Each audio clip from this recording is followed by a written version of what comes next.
జై హింద్, జై భారత్, జై తెలంగాణ. ఫ్రెండ్స్, నేను మీ Girish Daramoni. Welcome to our channel Chitragupt. Jubilee Hills ఉప ఎన్నిక కొత్తగా ఏముంది గిరీష్? ఈ జూబ్లీ హిల్స్ ఉప ఎన్నికల ఎన్నో ఉప ఎన్నికలైనాయి, ఎన్నో బై ఎలక్షన్స్ అయినాయి.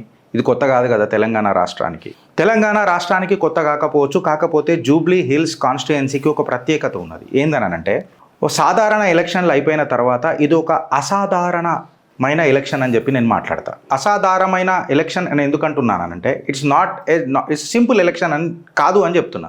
ఎందుకు అంటున్నానంటే, ఇక్కడ మీకు పాష్ లొకాలిటీతో పాటు మిడిల్ క్లాస్ కాలనీలతో పాటు మైగ్రెంట్ వర్కర్ల ఇల్లులతో పాటు మీకు స్లమ్ ఇల్లులు కూడా ఉంటాయి. అంటే మీకు ఒక posh category, tier 1 city, tier 2 city, tier 3 and slum, ఇట్లా కంప్లీట్గా కంగ్లోమరేషన్ కనబడుతుంది, కంప్లీట్గా కన్సాలిడేషన్ కనబడుతుంది ఈ కాన్స్టిట్యుయెన్సీలో. సో ఈ కాన్స్టిట్యుయెన్సీలో ఇప్పుడు ఈ ఉప ఎన్నిక గెలవడం అని అంటే, మీరు ఎలైట్ క్లాస్కి దగ్గర ఉన్నట్టు, అర్బన్ క్లాస్కి దగ్గర ఉన్నట్టు, మిడిల్ క్లాస్కి దగ్గర ఉన్నట్టు, మైగ్రెంట్ వర్కర్లకు దగ్గర ఉన్నట్టు అండ్ లాస్ట్ స్లమ్స్కి కూడా దగ్గర ఉన్నట్టు మీరు మాస్ అపీల్ కూడా మీ ముంగట పోతుంది. అయితే ప్రధాన పోటీ ఆబ్వియస్గా 3 ప్రధాన పార్టీల మధ్యలో ఉంటుంది, బీఆర్ఎస్, బీజేపీ అండ్ కాంగ్రెస్. ఒకసారి కట్ చేసి ఈ ఉప ఎన్నిక ఎందుకు వచ్చింది అని అంటే, మన మాగంటి గోపీనాథ్ గారి హఠాత్ మరణం తర్వాత, దురదృష్టపు ఆయన మరణం తర్వాత ఈ బై ఎలక్షన్స్ వచ్చినాయి. ఈ బై ఎలక్షన్స్ కంటే ముందు 2023లో సినాప్సిస్ ఏముంది గిరీష్ జూబ్లీ హిల్స్ అని చెప్పి మనం చూస్తే, ఆల్మోస్ట్ బీఆర్ఎస్కి అప్పుడు గెలిచింది బీఆర్ఎస్ క్యాండిడేట్ మాగంటి గోపీనాథ్ గారు కాబట్టి ఆల్మోస్ట్ 44% బీఆర్ఎస్కి ఉంది, 43.94% బీఆర్ఎస్కి, కాంగ్రెస్కి 35% అండ్ భారతీయ జనతా పార్టీకి 14%. అంటే ఆ టైంలోనే బీజేపీ ప్లస్ కాంగ్రెస్ని కలిపితే బీఆర్ఎస్కి ఓట్ షేర్ వచ్చింది. టోటల్ ఓట్ టర్న్అవుట్ ఎంత ఉంది అని అంటే 47.5% ఉంది. అగర్ అర్బన్ కన్సాలిడేషన్కి ఇట్లా మనం తీసుకొని చూస్తే జిహెచ్ఎంసీ పరిధిలో బీఆర్ఎస్ 16 సీట్లు గెలిచింది, ఎంఐఎం 7 సీట్లు గెలిచింది, కాంగ్రెస్ 1, బీజేపీ 1, గోషామహల్.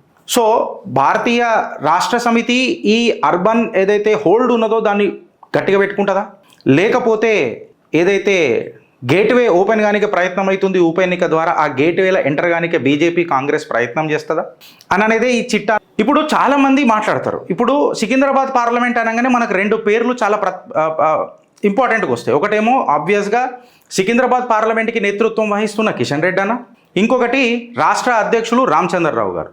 13 రోజుల వాజ్పేయి గారి ప్రభుత్వమైనా, 13 సంవత్సరాల మోడీ గారి ప్రభుత్వమైనా ఆబ్వియస్గా సికింద్రాబాద్ కంటూ ఒక ప్రత్యేకత ఉన్నది.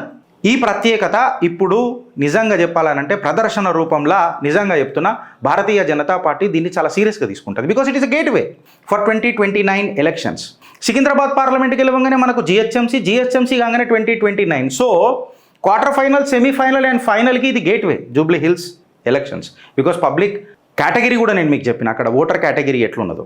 సికింద్రాబాద్ పార్లమెంట్ నుంచి మీరు దత్తన్న రైల్వే శాఖ మంత్రిలాగా, మన హోమ్ మినిస్ట్రీ సహాయక మంత్రిలాగా, మన కల్చరల్ మినిస్ట్రీ అండ్ టుడే బొగ్గు గనుల శాఖ మంత్రిగా సికింద్రాబాద్ కంటూ ఒక ప్రత్యేకత ఉన్నది. ఈ బలగం ఖచ్చితంగా భారతీయ జనతా పార్టీకి పాజిటివ్ ఔరా క్రియేట్ చేస్తుంది. అండ్ మోర్ ఓవర్ ఏదైతే ఆఫీస్ బేరర్ కమిటీ రీసెంట్గా భారతీయ జనతా పార్టీ డిక్లేర్ చేసింది కదా, ఈ కమిటీలో మీరు కరెక్ట్గా అబ్జర్వ్ చేస్తే రామచంద్రరావు గారి ముందు చూపు కనబడుతుంది మీకు. I never fail to plan because I never plan to fail అనే లాయర్ మనస్తత్వం కనబడుతుంది. గెలవాలి అన్న తపస్సు కనబడుతుంది రామచంద్రరావు గారిది. నేను ఈ మాట ఎందుకు మాట్లాడుతున్నా మళ్ళా అనంటే, మీకు రామచంద్రరావు గారు స్టేజ్ మీద కనబడ్డప్పుడు చాలా సౌమ్యుడిలాగా కనబడతాడు. బట్ ఆబ్వియస్గా ఆయన చరిత్ర మీరు తీసుకొని చూస్తే 1970s అండ్ 1980s టైంలల్లో ఆయన student union of railway degree కాలేజ్కి ప్రెసిడెంట్లుగా ఒక్కసారి కాదు 2 సార్లు 3 కన్సిక్యూటివ్ ఇయర్స్ గెలిచిండ్రు. మన ఉస్మానియా యూనివర్సిటీ లా కాలేజీలో 2 టర్మ్స్కి సెక్రటరీగా గెలిచిండ్రు. నక్సలైట్ లెఫ్టిస్ట్ గ్రూప్లకు ఛాతీ నిలబడ్డ పెద్ద ధైర్యవంతుడు మన రామచంద్రరావు గారు. ఇవన్నీ మీకు వెనకట్టుకుంటూ అప్పుడు పార్టీ ఏం లేకుండే, ఆ టైంలోనే పార్టీని నమ్ముకొని ఉన్నాడు. ఇప్పుడు పార్టీ ఒక బలమైన పరిస్థితిలో ప్రతిభలు ఉన్నది, బలంగా ఉన్నది. ఇలా పార్టీ ఖచ్చితంగా ఆనాడు ఉన్నాడు, ఈనాడు ఉన్నాడు, ఇప్పుడు రథసారథి అయి ముంగడికి తీసుకోవడానికి ప్రయత్నం చేస్తున్నాడు. ఇన్ఫ్యాక్ట్ చెప్పాలనంటే he was the first secretary of the Yuva Morcha. ఆయన ఫస్ట్ సెక్రటరీ లాగా కూడా పనిచేశారు. దాని తర్వాత ఆయన కన్వీనర్గా, లీగల్ సెల్ కన్వీనర్గా, దాని తర్వాత ఎమ్మెల్సీ, ఇప్పుడు రాష్ట్ర అధ్యక్షులలాగా. భారతీయ జనతా పార్టీ కూడా జూబ్లీ హిల్స్ అనేది ఒక లో హ్యాంగింగ్ ఫ్రూట్ లాగా ఉండే ప్రతిసారి. అంటే జూబ్లీ హిల్స్ అనే కాదు, నిజంగా చెప్పాలంటే తెలంగాణ రాజకీయాలల్లో మేమే ప్రత్యామ్నాయం అని. సో ఈ లో హ్యాంగింగ్ ఫ్రూట్ని భారతీయ జనతా పార్టీ ఖచ్చితంగా కైవసం చేసుకుంటుందని చెప్పి నేను భావిస్తున్నాను. ఎందుకంటే ఇప్పుడు వాళ్ళకు స్ట్రెంగ్త్ ఉంది, బలం ఉంది, బలగం ఉంది, కార్యకర్తల భరోసా ఉంది, నడిపించే రథసారథి ఉన్నాడు, నాయకత్వం తీసుకొచ్చే డిస్ప్లే చేసే నాయకుడు ఉన్నాడు. అండ్ సెంటర్ నుంచి ఒక చెరిష్మాటిక్ ఖచ్చితంగా ఒక ఇమేజ్ ఉన్నది సికింద్రాబాద్కి. ఇది కాంగ్రెస్కి అయితే పాపం ముంగట నొయ్యి వెనక గొయ్యి అన్నట్టు అయిపోయింది. ఎందుకు అనంటే ఫ్రెండ్స్, ఫ్యాక్ట్గా చెప్పాలనంటే కాంగ్రెస్ పరిస్థితి అట్లున్నది. ఇప్పుడు ఈ ఎలక్షన్ అనేది రిఫరెండం. అఫ్కోర్స్ 3 పార్టీలకు ఉన్నా ఈ 3 పార్టీలలో 3వ స్థానంలో కాంగ్రెస్ ఉన్నది. ఇక ఈ 2 పొజిషన్స్ ఏ పార్టీ తీసుకుంటుంది అని అనేది ప్రజలు నిర్ణయిస్తారు, అది ప్రజల తీర్పు నిర్ణయిస్తారు. బట్ ఇలా కాంగ్రెస్కి కానీ కాంగ్రెస్ కార్యకర్తలకు కానీ నేను చెప్పాల్సింది ఏంటంటే ఫ్రెండ్స్, ఇక పార్టీలో ఉండాలనా లేదా అననే ఆలోచన కాంగ్రెస్ శ్రేణులలో మొదలవుతుంది. దీపం ఉన్నప్పుడే ఇల్లు చక్కగా చేసుకోవాలనే తత్వం మొదలవుతుంది. మళ్ళా దీపం ఉన్నప్పుడు కాంగ్రెస్ ఏం చేస్తుందో మీ కమెంట్ రూపంలో చెప్పు. సో ఒకసారి మీరు అర్థం చేసుకుంటే ఫ్రెండ్స్, భారతీయ జనతా పార్టీ ఏదైతే గెలుపు సూత్రం ఉండే చూడు లాస్ట్ టైం కూడా, అది దుబ్బాక ఉప ఎన్నికల తర్వాత తారాస్థాయికి వెళ్ళిపోయింది.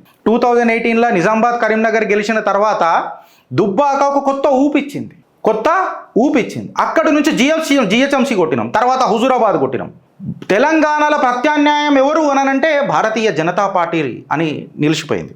సో ఈ ముందు చూపు, ఈ ప్లానింగ్, ఆయన చాణక్యం, ఇవన్నీ భారతీయ జనతా పార్టీని ముందడుగులో పెట్టే ఛాన్సెస్ జూబ్లీ హిల్స్లో ఎక్కువ ఉన్నాయి.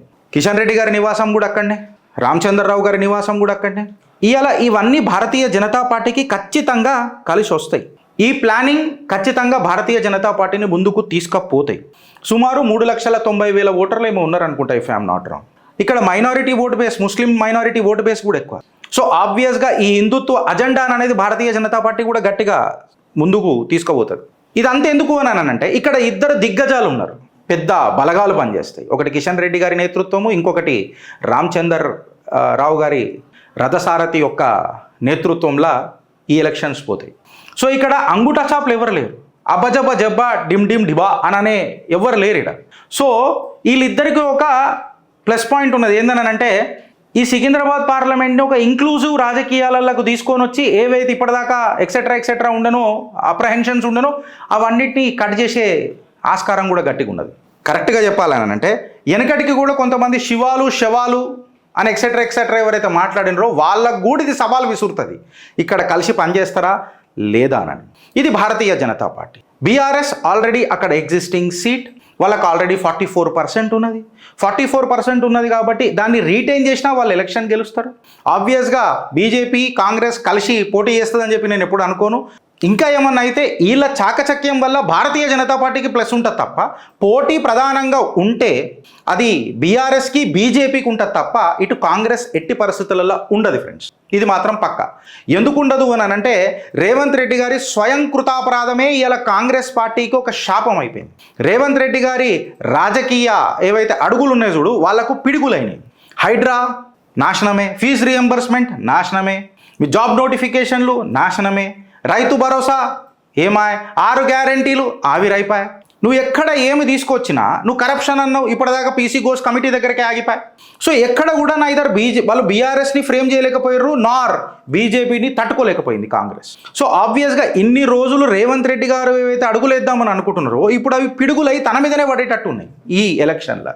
మాగంటి గోపీనాథ్ గారు లాస్ట్ టైమే 16,300 చేంజ్ ఓట్స్తో అజరుద్దీన్ గారి పైన గెలిచిండ్రు.